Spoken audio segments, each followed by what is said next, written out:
How's it going, everyone? In today's video, I'll show you on how you can cut circle in FreeCAD. So I'm going to create a sketch. So let's go ahead and place it this way. And basically from here, let's just go ahead and draw a simple circle.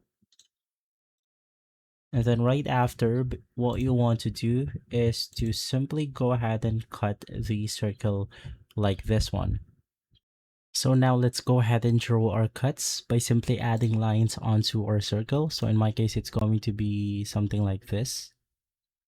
Let's just go ahead and put something like 0. And then from here, I'm going to cut it this way.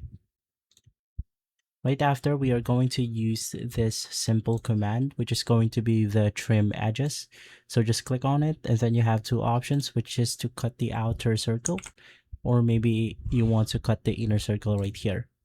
So that's how simple it is to do it. From here, you could just go ahead and delete the trims or delete the lines that we just created. And simply from there, you should be good to go. If this video has been helpful, leave a like, subscribe, and follow us for more videos like this. Thanks for watching.